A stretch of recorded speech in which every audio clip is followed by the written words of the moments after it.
Hi, good afternoon, everyone. This is Amber Alert founder and creator, Pastor Charles Williams. This is video 2 of the Amber Alert Founders Daily Briefing Report for 12/07/2012.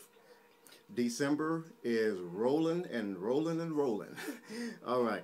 Okay, if you saw the last video, I started sharing with you some very, very exciting news. Of course, you know about the number of things that we have going on. We have our pilot program that is going on at this time, and we're encouraging people to download the Traffic Land free app from your app store, or you can go online and download it to your laptop. I mean, it's an awesome, awesome app, and we're using these apps, these traffic cam apps, in conjunction with helping to find, in conjunction with Amber Alerts, that we may help find a suspect's vehicle, is what I'm trying to say.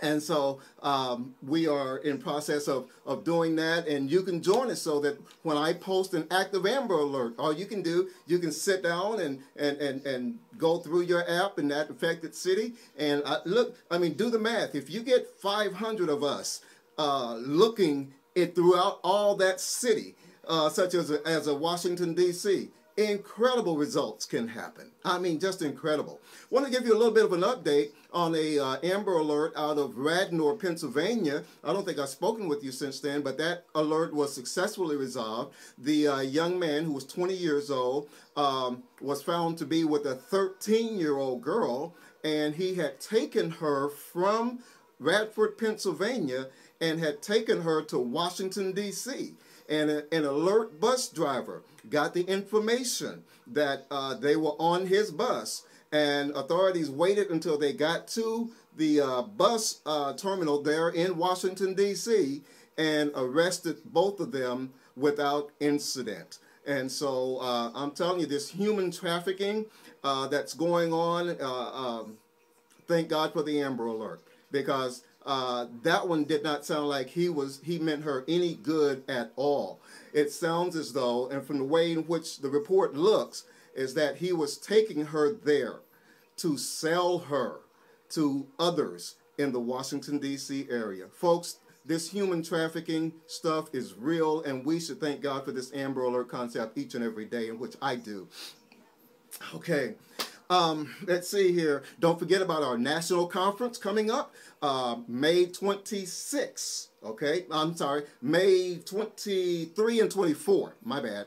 May 23 and May 24. National Amber Alert Founders Conference Summit is coming up, and we are encouraging you to sign up and to register. Just simply RSVP. Just say we are coming. I will be there. This is an e-summit, so all we need to know, and it's important that we know that you're coming, so that we can prepare and purchase enough bandwidth so that we can communicate with people all over the world, because sometimes these things can happen and there's not enough bandwidth and people get left out. But I don't want to see anyone get left out. I mean, we have Amber Alerts down in New Zealand, and I want to see our partners from New Zealand, all the way from New Zealand to Newfoundland, to come and to attend this e-summit, because we've got some very, very thoughtful and creative and innovative ideas.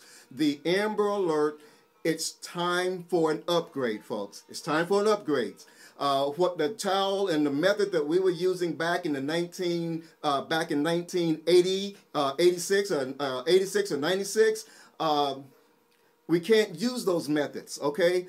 The crooks and the predators are smarter now. Even the predators have upgraded. So it's time for us to upgrade the Amber Alert concept, and this is what I am doing at this present time. We're talking with different ones behind the scenes, and we're in process, like we're doing with the traffic cams now. We have that pilot project up and going, and this next project I am just tickled pink over.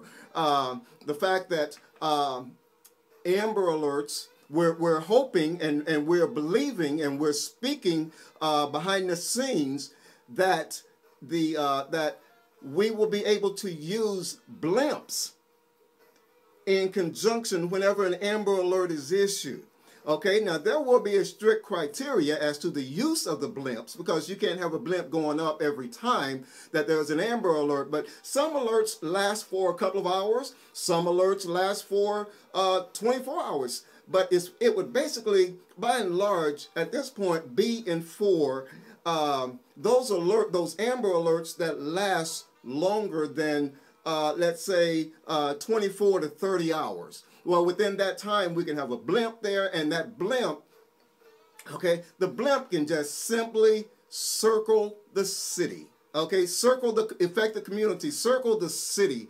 And these blimps now have message boards, as you can see behind me. They have message boards where they are able to display the child. Let me get you a good shot of that, where they are able to display the picture of the child, as well as pertinent information and where to call should you see this child and know anything at all. The difference between using the message boards, which we're still going to use, using the message boards and the phone systems and the new alert system and all of that, is simply this.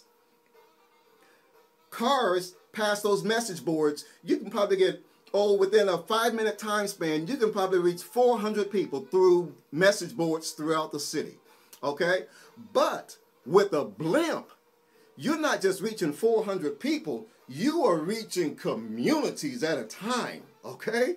That blimp flies over. You know what? I was sharing with some people today, even young, small people who cannot read or write can turn around and say, "Mommy, look, something in the sky. A big bird or something up, and look, Mommy," and you know, imagine being at a soccer game or being at a football game or being at some other open air event, and the blimp flies around with this information on it. Instantly, you have 65,000, not 400 people, but instantly you have some 65,000 people at the football game looking around, looking at their neighbor, looking at the next section to see if they recognize any of these children that are being highlighted on the blimp. So, you know, and it's sad because right now, blimps are sitting in storage facilities in Florida, in California, and in other places. They are sitting in storage facilities, and these blimp owners are having to pay for the storage, having to pay for the insurance, all on their dime, okay?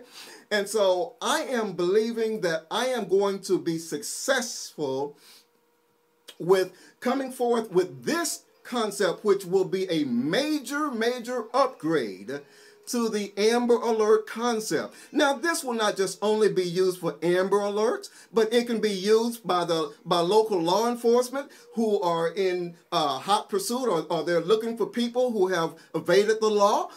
It can be used as for the Silver Alert for seniors who are having trouble with dementia and they get lost and twisted. Can you imagine their picture and their information and a call and a contact number should you see them? Folks, I am just dizzy, okay, over this, because I am convinced that something so simple that is sitting in a garage today will work to help bring missing children and adults home, back home with their families. It's a powerful tool that we have at our disposal. Will you work with me? Will you pray for me? If so, let me hear what you think about the use of a blimp.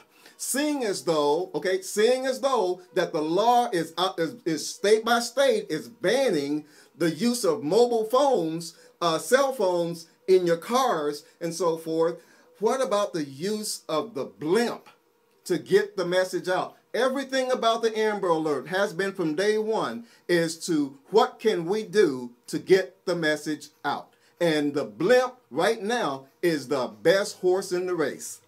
My name is Pastor Charles Williams, Amber Alert founder and creator. Thank you, and let me hear from you. Hit the like button and tell somebody else to follow us, okay? I really need your follows here on Social Cam. Thanks, God bless, and we'll look forward to talking to you next time now. Until then, peace, and I'm out. God bless you. Bye-bye.